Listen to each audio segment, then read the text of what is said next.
turista, ¿no? Era una persona que vino a hacer investigación y a hacer un trabajo muy interesante. Algunos dicen que venía pagado por los Estados Unidos para poder registrar todas las riquezas que había en cuestión de minas y minerales. Y él estableció una serie de documentos que sí los vendió a los países extranjeros para poder tener esa visión que se tenía. Entonces,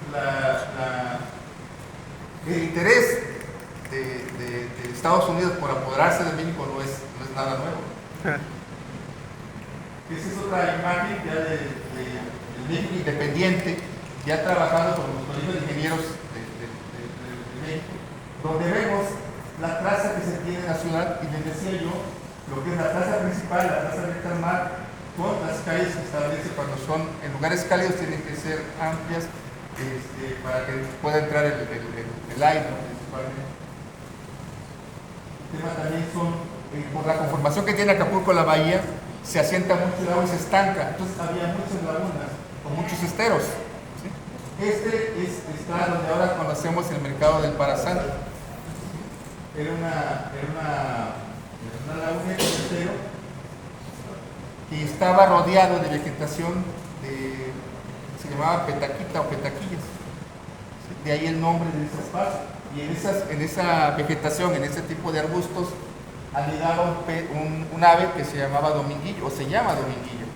Entonces, a base de ese tipo de vegetación, de las especies o los seres vivos que vivían ahí, se iban tipificando los lugares. Esa es la toponimia que se tiene. Este es otro plano donde ya vemos con mayor detalle los puntos de la ciudad. Aquí también están marcando todos esos sitios relevantes que había, ¿no?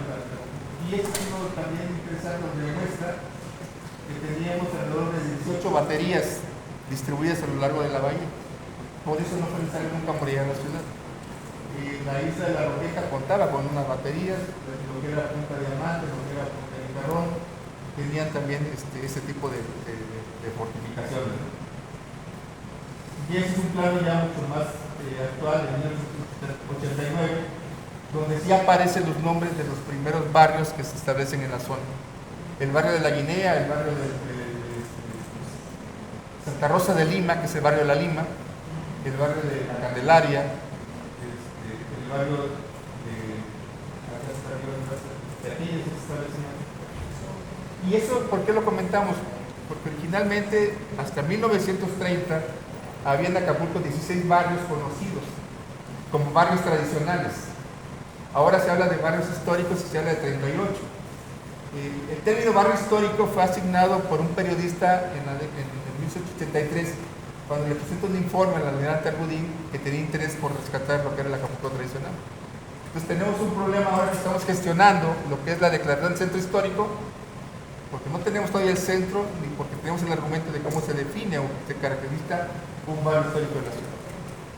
Dentro de esos términos también hay un elemento interesante del proyecto que estamos trabajando. Este proyecto tiene diferentes visiones. Una es proteger el patrimonio natural, por eso estamos haciendo pláticas sobre la riqueza del patrimonio natural, porque lo más importante y lo que hizo famoso Acapulco fue la bahía. Testimonios hay desde el siglo XVI, donde hablan de las bondades, de las características que se tenían, de las dimensiones, de la calidad de sus aguas. Y es el sitio que es incluso tomado en cuenta por en 1932 por Carlos Contreras, en hacer ahí el centro de investigación submarina más importante del Pacífico. O sea, son proyectos que han quedado establecidos en esas propuestas y no se dan continuidad. Esa es la plaza que ya del primer plan de desarrollo, el primer destino turístico de playa estratégicamente planificado se da en Acapulco en 1832 y se da en base con esos proyectos que se desarrollaron con la expansión de la ciudad. Ya hablamos de una zona aquí se le gana el espacio al mar para crear lo que es el Jardín del Puerto, lo que es la Plaza Álvarez, se hace la costera, se proyecta un casino que no se desarrolla, pero ese tipo de ampliación del desarrollo urbano genera también las consecuencias que trae muchas veces el turismo. Aquí, en esta parte, en el punto 2, hay un antiguo fortín, es donde está ahorita más o menos ¿sabe el Golfito? ¿Se acuerdan? ahí había una batería con defensas militares, con cañones defendiendo el barrio. Y adelante del Papagayo estaba este horno, que cuando se construye la costera se destruye. Entonces nuestra preocupación es esa, o sea, el avance del desarrollo urbano está generando la pérdida de memoria histórica de la ciudad.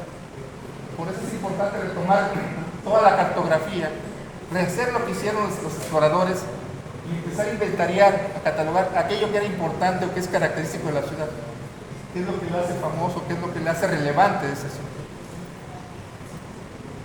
Hemos trabajado desde hace ya varios años con varios de ustedes que estamos haciendo un sentido de apropiación del espacio del barrio para que cada quien defina qué es lo más importante de su barrio, no solamente de las personas, sino de la vegetación o de los elementos que le dan identidad histórica. Y eso también es lo que trabajamos con el tema del proyecto del Camino de la Plata. Alejandro Cúmula hace un proyecto donde él se basa en los antiguos caminos de penetración que tenían las tribus aztecas o los prehispánicos para comerciar, y también que utilizaron los conquistadores para poder tomar la ciudad. Pues, ¿cuál es nuestra inquietud que forma parte de este proyecto? Es una de las propuestas.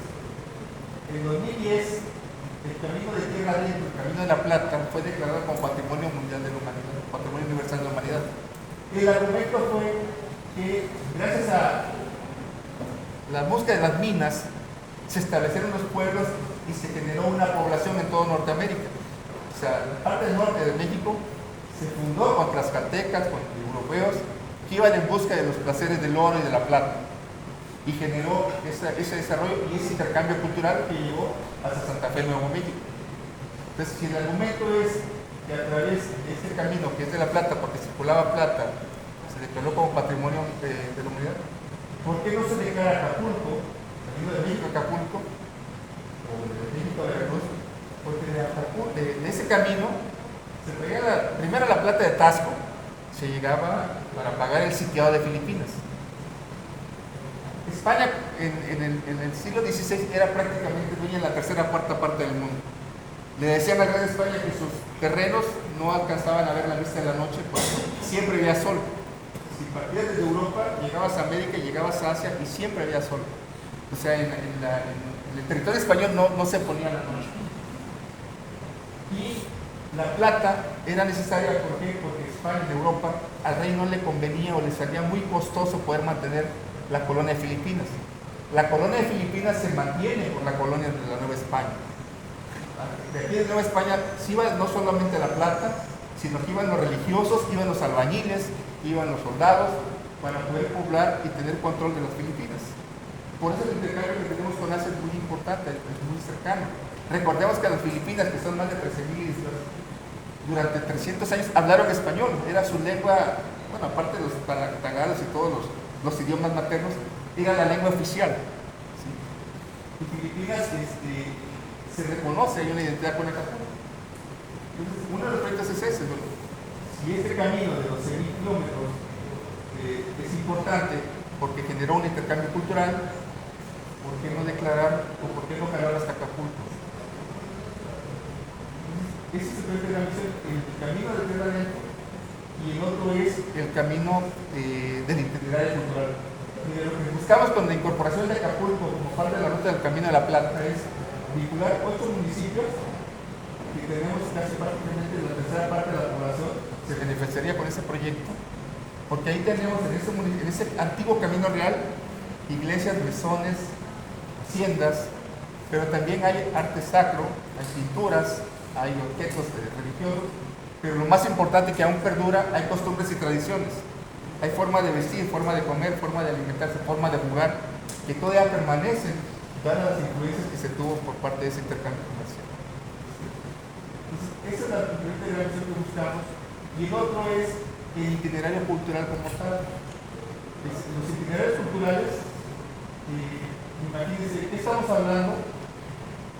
De la ruta comercial más larga en el mundo. 250 años de intercambio internacional que dieron pie a lo que es la globalización que ahora se llama.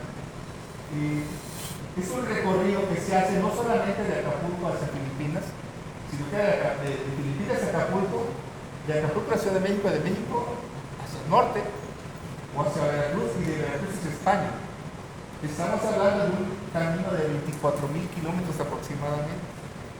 Una ruta que durante 250 años generó ese intercambio de riquezas, pero de costumbres y tradiciones. Entonces, todavía gran parte de ese intercambio está vigente. España está interesada en la declaratoria como país organizador. El problema ha sido a nivel local, a nivel nacional. ¿Qué es lo que nos dijeron cuando en el 2010 estuvo aquí con nosotros Alcira Sandoval, que era coordinadora de la UNESCO en América Latina y el Caribe? Y me dijo: Manuel, lo primero que tienes que hacer es declarar tu centro histórico, hacer tu plan de manejo, y en ese plan de manejo establece todos los valores que tiene el centro histórico de Acapulco. No tienen que ser solamente, como decía la ley, de monumentos nacionales. Un centro histórico es una zona de monumentos. En Acapulco nada más tenemos 2 monumentos históricos reconocidos por el INAH. Históricos son antes del siglo XIX. Es el Fuerte de San Diego y el Fortín Álvarez. No incluyen la fundición y no incluyen otros sistemas que están incluidos. Pero tenemos muchos atributos que son intangibles, que son costumbres y tradiciones en la gastronomía, en la forma de hablar, en la forma de pensar. Mucho también que es el patrimonio litúrgico, canciones, mapas como están ahí, historias, sobre todo es lo que nos fundamenta. Jorge Valente Navarra, que es un locutor que falleció recientemente, nos decía que solamente Nueva York, París y Acapulco son las ciudades que tienen más de 5,000 canciones dedicadas a él. Y Acapulco, desde los relatos de la época de la Nueva España, ha sido parte importante de la literatura internacional. Julio Verne, sin conocer Acapulco, así como los cartógrafos, escribió una novela sobre Acapulco que se llama Botín a bordo. Narra Acapulco, pero nunca estuvo ahí. O sea, era tanta la importancia de la ciudad que trascendía y muchos la idealizaban con nosotros. Cuando Yamel Garregui vino a Acapulco, que es el primer turista cultural, describe todas las actividades que se ven en la ciudad. Se decepciona la ciudad, es una ciudad que no vale la pena. Sin embargo, se impresiona de tanta gente que estaba llegando. Esas son las cosas que vamos a checar aquí y que me gustaría mencionar. Por ejemplo, la toponimia, que era lo que me quedó ahí guardado. El Manzanillo, decían, cuando vemos los historiadores, el Manzanillo se pone el nombre a la playa porque se parece a Manzanillo Colima. Y realmente no, o sea, el Manzanillo se define por los árboles que estaban ahí, que es una fruta, es un producto que es una manzana, pero que es muy irritante. La gente cuando dormía bajo la manzana, el cubo, la savia, llegaba a dañar los ojos, llegaba hasta matarla. Entonces, por eso no te acuestes en un manzanillo. Estaba también, ya les comentaba, el caso de Majahue de Puerto Marqués. Nosotros también hablamos mucho de la isla de la Roqueta, por ejemplo, la Roqueta, que se ha llamado Isla de los Chinos, porque en un momento ahí excluyeron a los chinos, le llamaban la isla del lagarto, del cocodrilo, porque la apariencia que tiene. Pero también la Roqueta ha sido un polvorín, un almacén de pólvora, sobre todo en 1827, cuando estaba abriendo la carretera de Acapulco, ahí almacenaban la pólvora para no tener el riesgo de la ciudad, hasta que estalló, porque los pescadores iban a robar la pólvora y se deshizo ese almacén de pólvora. Pero también durante la época de la lepra, que era una enfermedad muy frecuente, se hizo ahí un hospital, se hizo un leprosario. Aparte de que cuando arribaban desde el siglo XIX, cuando ya México queda independiente, se incrementa la navegación, sobre todo con el descubrimiento del oro en California. La Roqueta era un paralelo como la isla Ellis en Estados Unidos, ahí tenía que parar un barco para que todos los pasajeros los fumigaran. O sea, la gente que bajaba tenía que ser fumigada en ese lugar para poder entrar a la ciudad. Y todo se habló de la Roqueta. ¿Qué quiere decir Roqueta? Roqueta, recordemos que los españoles fueron invadidos durante 400 años por los árabes y mucha de la cultura española está influenciada por la árabe. Roqueta es un término que deriva, o sea, roqueta es una roca pequeña, pero es un derivado de un vocablo árabe que dice rut, tiene que ver con rut, una roca, una fortaleza. O sea, la roqueta, los árabes mencionan los baluartes, esos caballeros que salen para mantener vigilada la zona. Así como la Roqueta está el Tambuco. Es decir, tenemos una cercanía con Filipinas. Existen en el mundo solamente dos lugares que se llaman Tambuco. Uno está en Filipinas y el otro en Acapulco. Y Tambuco quiere decir lugar de espera o punto de retorno. Una de las miles de lenguas que tienen los filipinos implica eso. ¿Y por qué? Porque ahí en el Tambuco era donde hacían la aguada los galeones que venían de Filipinas. Era donde se carenaban los barcos y era donde se alimentaban del agua. Lo mismo nos pasa con varios nombres de las playas. La playa de Icacos, ahí abundaba lo que era la planta, el fruto del Icaco. Y esto también es interesante porque un día platicando y escuchando a los prestadores de servicios turísticos decían el morro, el farallón del obispo. ¿Qué se llama farallón del obispo? Muchos sabemos que es por la tradición que existe la leyenda de que en un temporal hubo un obispo, el obispo Ligabiel o Lagabiel, que pidió a dos lancheros que lo acompañaran y se metieron en plena tempestad y llega al farallón, al morro y sube y empieza a clamar porque la lluvia calme, no sé si enterró cuchillos, no sabe qué. El chiste es que logró amainar la lluvia y cuando regresan una ola lo sorprende y se ahoga. Entonces quedó el nombre simbólico como el farallón del obispo. Pero hay quien lo conoce como el morro. Y cuando hablamos del morro con la cultura actual, dicen el morro porque es el hijo de la Roqueta, que es el hermano menor de la Roqueta. Y el morro realmente es un promontorio, una roca sólida que está rodeada de agua. Entonces lo mismo pasa con la langosta. O sea, hay quien dice, la langosta, si 100 hectáreas ahí, abundaba esa fauna, o es una conjugación del nombre la langosta. Pero ahí les doy los 5 planos, donde todos dicen claramente langosta. Pues no sabemos si fue una mala traducción. La langosta. Ahora y le ponen placas de langosta, por la estrechez que tiene. Es que si hay una playa larga, hay una playa angosta. Bajo esa lógica, es como muchas veces se basan para definir este tipo de propuestas. Entonces, por eso empezamos a hacer este trabajo y nos interesaba el origen de los nombres. Así como estamos trabajando en el centro histórico, estamos hablando de cuáles son los orígenes de los barrios. Teníamos antes un barrio de la Guinea, ahora hay Guinea parte alta y Guinea parte baja. Si Guinea es porque estaban ahí los esclavos que venían de la Guinea ecuatorial y ahí los alojaban, o era porque abundaba la gallina guinea, que era una gallina muy pequeñita, que era característica de Acapulco, o porque ahí había plantas de plátano. Al plátano se le conoce como guineo. Entonces, es escarbarle, y es en base a los datos históricos donde estoy trabajando. Le decía yo el tema de la playa los que son acapulqueños saben dónde queda la playa de las Hamacas, la playa de Terraplén o la playa Dominguillo. Y vamos a ver que es la misma playa. O sea, tiene nombres diferentes conforme van pasando también el tiempo.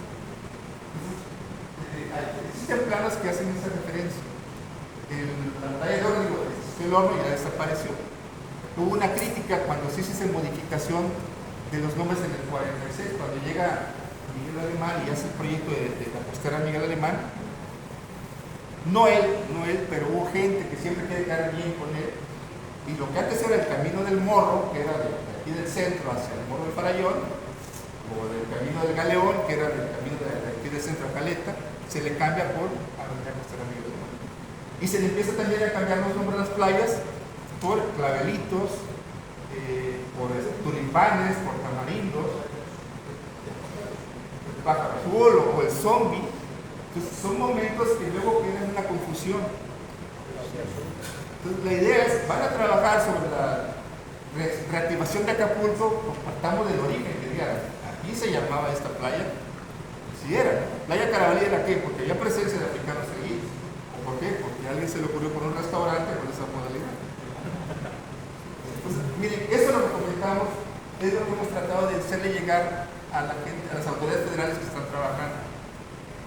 Muchas veces el problema que se tiene es que nosotros somos los que pensamos, ustedes hagan a un lado, el balón de eso es lo que sabe jugar. Entonces, cuando nosotros decimos, cuando no se toma en cuenta la población local, no es factible que un proyecto llegue a ganar. Y sobre todo, se trata de seguir exigiendo que Acapulco tiene que ver nada más con temas turísticos.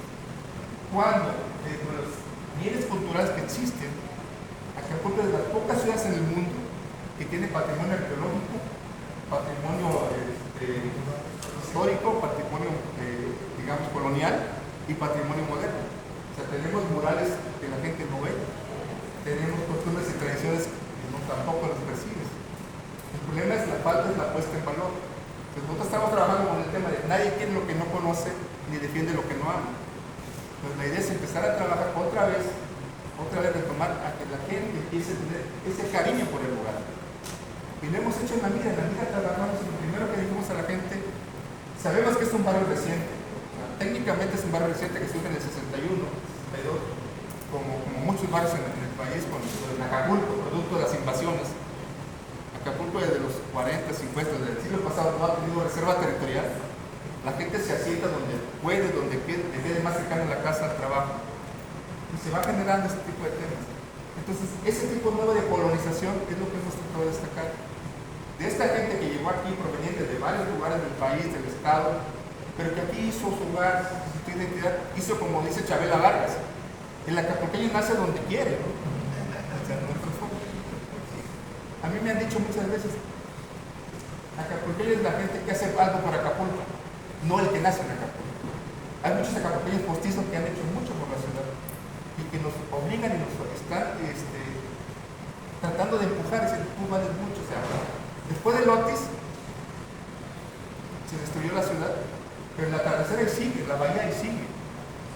Y la gente va a seguir porque ese es el atractivo natural. El otro era la relación que tenía la gente. El acapulqueño siempre fue considerado como un personaje hospitalario, porque estamos acostumbrados a los visitantes extranjeros. Esa es la presión que estamos tratando. Decía yo en el caso de la Mira o en el caso del Mesón, la gente decía, oye, platícanos de los que estuvieron aquí, quién ahora es un empresario, un profesionista exitoso y que siga con yo soy de este color. ¿Por qué? Porque está estigmatizada la ciudad. O sea, los barrios históricos, los barrios tradicionales están en un nivel de desacreditación muy fuerte. Y si la gente que vive ahí no es capaz de salir a la calle y decir, sabes que nosotros somos los que vamos a trabajar, y no esperemos a que el Estado lo haga. ¿Por qué? Porque cuando hemos ido a trabajar, hemos hecho propuestas. ¿Te gustaría que tu barrio se mejore? Sí, me gustaría. ¿Qué estás dispuesto a hacer tú por tu barrio? No, le toca al Estado, o sea, el gobierno tiene que... Siempre los regidores vienen y nos hacen esto. O sea, se trata de no ser tan dependientes, de sentir ese sentido de identidad y orgullo, decir, antes de que vino un regidor, nosotros hacíamos y sacamos adelante este lugar. ¿Qué es lo que les pasó ahora con el Otis? La reacción, el apoyo de la federación tuvo que llegar, pero antes que ellos llegaran la gente se organizó, de una manera o de otra, pero trató de defender su espacio. Entonces, ese sentido que tenemos de apropiación y de identidad se va a completar más cuando tú conoces de dónde vives. Cuando digan la gente, yo a pesar de que vivo en tal lugar, no me impidió a mí vivir en una zona para poder estudiar, para poder ser una gente de bien. O sea, queremos referentes de gente exitosa, pero exitosa en el buen sentido de la palabra. Porque ahorita con las apologías que hay de la violencia, con las alusiones que se existen de que todo lo que está, la vida fácil es lo que más privilegia, se está poniendo en riesgo. Y difícilmente vamos a poder recuperar ese concepto de la perla del Pacífico, de la ciudad donde todos los mexicanos conocían, y los que no la conocían aquí fueron concebidos, decían. O sea, 50% de la población de México conoce Acapulco y la otra mitad fue concebida en Acapulco. Porque era el destino de una de mí. Ahorita se está dando la oportunidad, recuperemos el jardín del puerto, no solamente el jardín del puerto, hay otros lugares que se pueden habilitar, pero sí necesita que la comunidad tenga esos